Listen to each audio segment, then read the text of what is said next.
نحمدہ و نصلی علی رسولہ الکریم بسم اللہ الرحمن الرحیم۔ ناظرین، آج ہم معرفت ٹی وی کے ذریعے جس موضوع پر ڈسکس کر رہے ہیں وہ ہے ذکر ہو کرنے کا طریقہ۔ آج ہم لفظ ہو کا ذکر کرنے کا آپ کو طریقہ بتائیں گے۔ یہ ذکر اولیاء کرام خصوصاً اولیاء قادریہ اور اولیاء چشتیہ کا معمول رہا ہے، اور اس ذکر کی برکت سے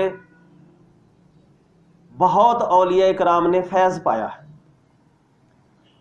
جنہیں یہ ذکر کرنے کا طریقہ معلوم ہے وہ یہ ذکر کر کے اس کی برکات سے فیض یاب ہو رہے ہیں، اور جنہیں معلوم نہیں وہ فتوی بازی کر دیتے ہیں۔ ناظرین، ایک ٹی وی پروگرام میں نے دیکھا کہ چند مولوی، مفتی اور عامل حضرات بیٹھے ہوئے تھے، تو اس شو میں ایک عورت نے کال کی اور اس نے سوال کیا کہ یہ جو اللہ ہو کا ذکر کیا جاتا ہے، اللہ اور ہو کا ذکر کیا جاتا ہے، یہ کہاں لکھا ہوا ہے؟ تو ناظرین، میری حیرانگی کی انتہا نہ رہی کہ سب نے کہا یہ کہیں بھی نہیں لکھا ہوا، یہ نہیں کرنا چاہیے۔ ناظرین، قرآن مجید میں سینکڑوں مرتبہ ہو کا لفظ آیا ہے، اور تصور روحانیت کی کتابیں اللہ ہو کے ذکر سے بھری پڑی ہیں، اور ہمارے ملک کی نامور بزرگ ہستی حضرت سخی سلطان باہو ذکر ہو کی وجہ سے ہی مشہور ہے۔ اور آیت الکرسی کو آپ لیں، اللہ لا الہ الا ہو الحی القیوم، اس میں اللہ بھی آیا ہے اور ہو بھی آیا ہے۔ تو ٹی وی شوز میں جاہل اور بے عمل لوگوں کو بٹھا دیا جاتا ہے، وہ اپنی جہالت اور بے عملی کی وجہ سے لوگوں کو غلط فتوے جڑتے رہتے ہیں۔ تو معرفت ٹی وی کے ناظرین، آج ہم آپ کو ذکر ہو کرنے کا طریقہ بتائیں گے۔ تو جن لوگوں نے ابھی تک ہمارا چینل سبسکرائب نہیں کیا، اسے سبسکرائب کریں، اور بیل آئیکن کے جو بٹن ہے اس میں بھی جہاں بیل بنی ہوئی ہے اس کو بھی پریس کر دیں، تاکہ ہماری آئندہ آنے والی ویڈیوز آپ کو بر وقت مل سکے، اور ویڈیو اچھی لگے تو دوسروں کو شیئر بھی کریں۔ تو ناظرین، ذکر ہو کرنے کے دو طریقے ہیں، اور دونوں طریقے ہم آپ کو بتائیں گے، ایک ظاہری طور پر اور ایک باطنی طور پر۔ یعنی ذکر ہو کرنے کا ایک طریقہ ظاہری طریقہ ہے جو زبان کے ساتھ کیا جاتا ہے، اور باطنی دوسرا طریقہ ہے جو سانس کے ساتھ کیا جاتا ہے۔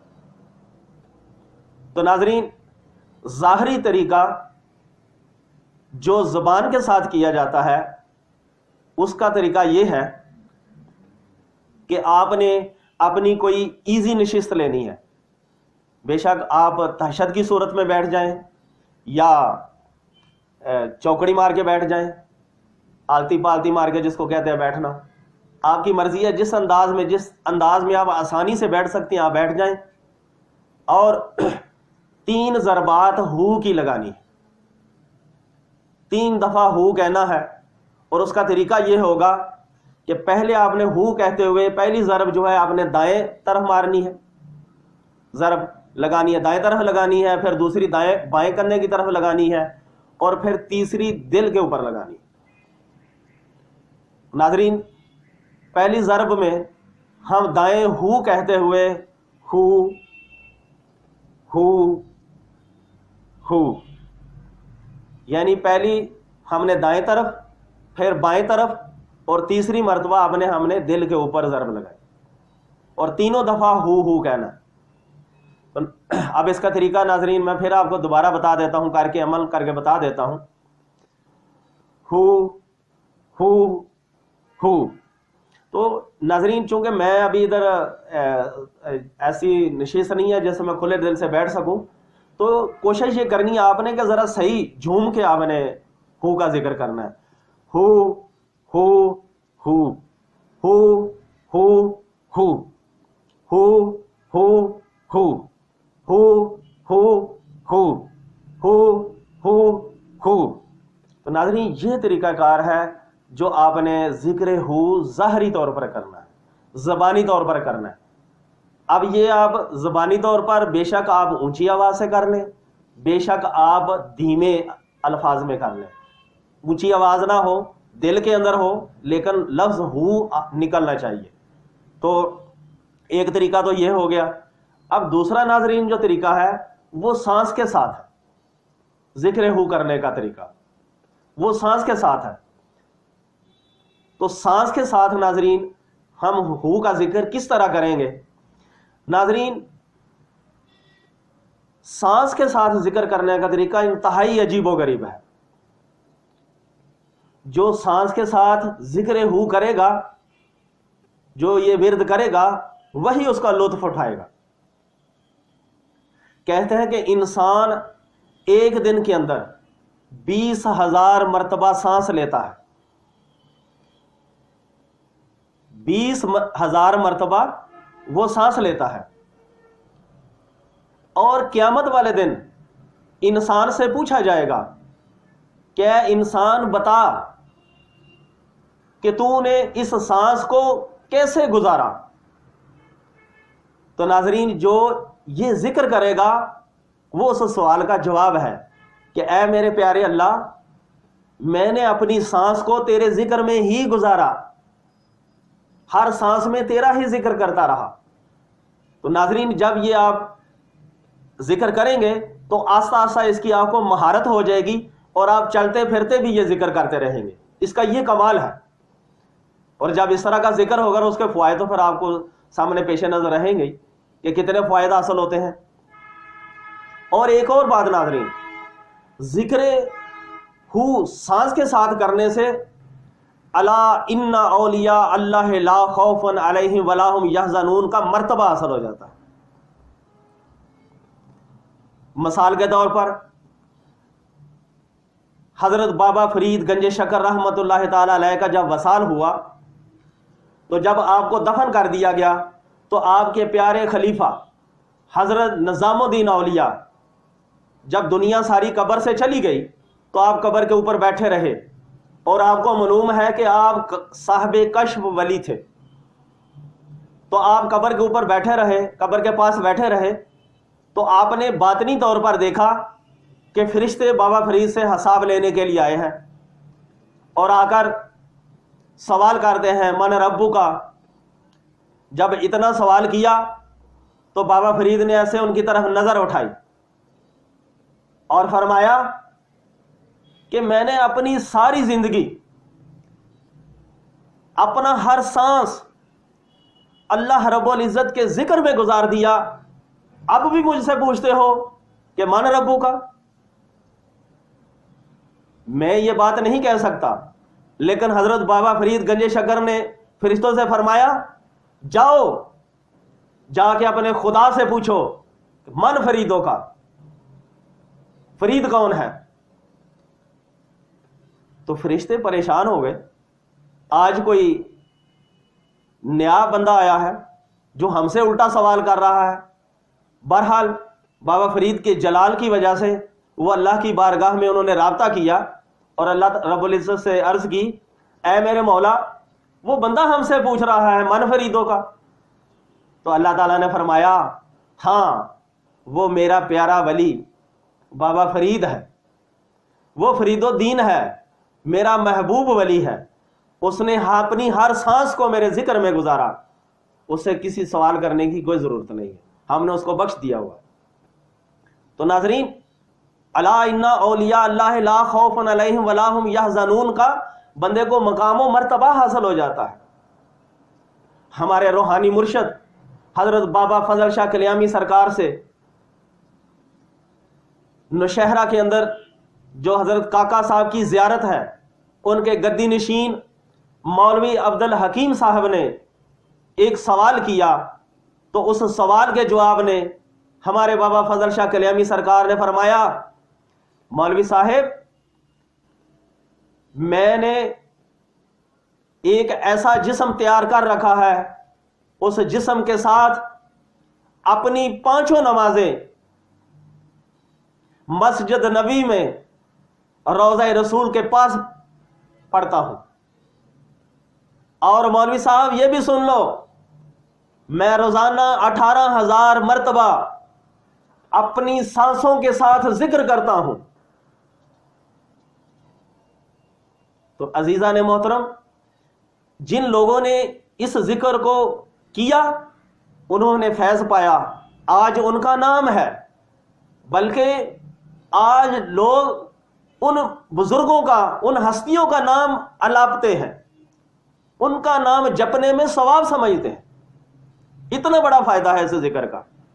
تو عزیزان محترم، سانس کے ساتھ ذکر کرنے کا طریقہ یہ ہے کہ آپ نے اپنی سانس آنے اور جانے والی پہ نظر رکھنی ہے، یعنی کہ جو سانس آپ کھینچ رہے ہیں اور جو خارج کر رہے ہیں اس میں آپ میں ہو کا تصور رکھنا ہے۔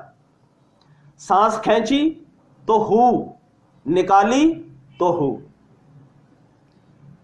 اب 2 طریقے ہیں سانس کھینچنے کے، اور صحیح طریقہ تو یہ ہے کہ سانس کو ناک کے ذریعے ہی کھینچا جائے اور ناک کے ذریعے ہی باہر خارج کیا جائے، اور دوسرا یہ طریقہ ہے کہ ناک کے ذریعے سانس کو کھینچا جائے اور اپنے منہ کے ذریعے اس کو خارج کیا جائے۔ کبھی بھی منہ کے ذریعے سانس نہیں لینی، ناک کے ذریعے سانس لینی ہے۔ اللہ تعالیٰ نے ناک سانس کھینچنے کے لیے بنائی۔ بہرحال ناظرین، سانس کو کھینچتے ہوئے بھی ہو اور خارج کرتے ہوئے بھی ہو۔ جب کھینچتے ہوئے بھی ہو کہیں گے، خارج کرتے ہوئے چند دن میں آپ کو مشکلات ہوں گی، لیکن جو آپ چند دن کریں گے تو پھر آپ کو چلتے پھرتے اٹھتے بیٹھتے ہو خود ہی ہو رہی ہوگی، آپ کی ہر سانس اللہ کا ذکر کر رہی ہوگی، اور اس کا پھر اس کے بعد جو مرتبہ مقام حاصل ہوگا وہ اللہ جانتا ہے۔ تو سانس کو کھینچتے ہوئے، یعنی کھینچتے ہوئے ہو کہا، پھر نکالتے ہوئے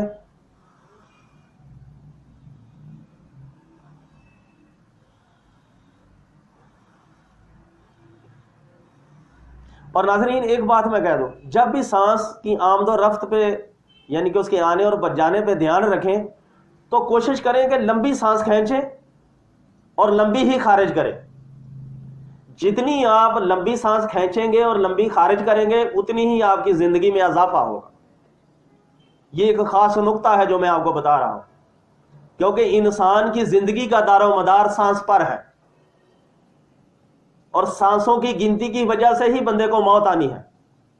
لہذا اکثر آپ نے دیکھا ہوگا کہ جتنے اولیاء کرام تھے، بزرگ ہستیاں تھے، انہوں نے لمبی عمریں پائی، وہ اسی وجہ سے پائی کہ وہ سانس پہ توجہ رکھتے تھے، سانس لمبی کھینچتے تھے۔ تو ناظرین، آپ نے سانس جب کھینچنی ہے پہلے ناک کے سراسی، اگر آپ دونوں طریقوں سے آپ کر سکتے ہیں اس مشق کو، کہ سانس ناک کے ذریعے آپ کھینچیں اور ناک کے ذریعے ہی آپ خارج کر دیں، یا پھر آپ ناک کے ذریعے سانس کھینچیں اور منہ کے ذریعے خارج کر دیں۔ پہلے ناک کے ذریعے ہم طریقہ بتاتے ہیں، دہراتے ہیں کہ سانس کیسے کھینچنی ہے اور خارج کرنی ہے۔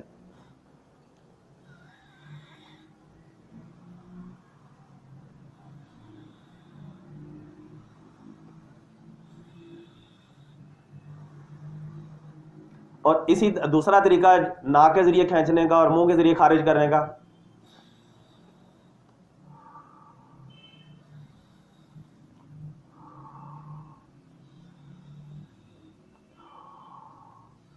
اور کہتے ہیں کہ جب آپ منہ کے ذریعے اگر سانس خارج کریں تو منہ کو اس طرح کریں، ہونٹوں کو اس طرح کریں جیسے آپ سیٹی مارتے ہیں، ہونٹوں کو گول کرنا، جیسے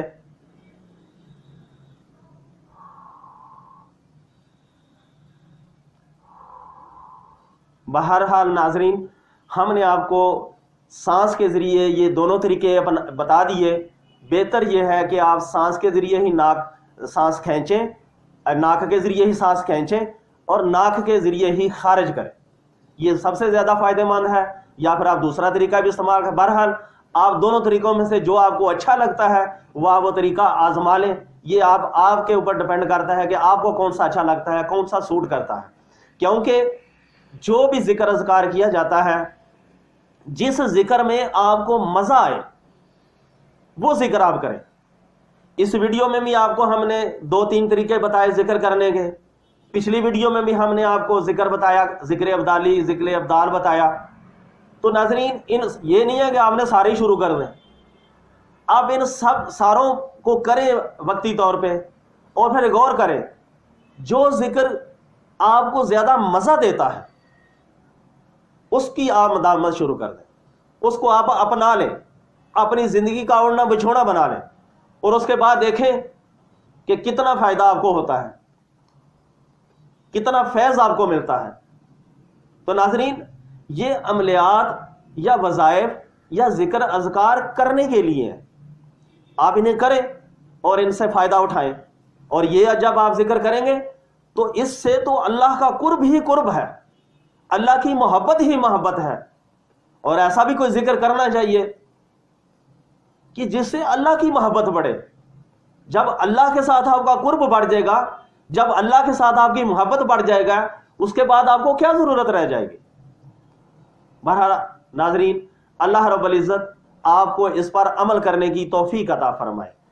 جن دوستوں نے ابھی تک ہمارا چینل سبسکرائب نہیں کیا اسے سبسکرائب کر دیں، بیل آئیکن کو بھی پریس کر دیں اور اس ویڈیو کو لائک کریں، شیئر کریں واٹس ایپ کے اوپر، فیس بک کے اوپر، میسنجر کے اوپر اور دوسری جگہوں پہ بھی.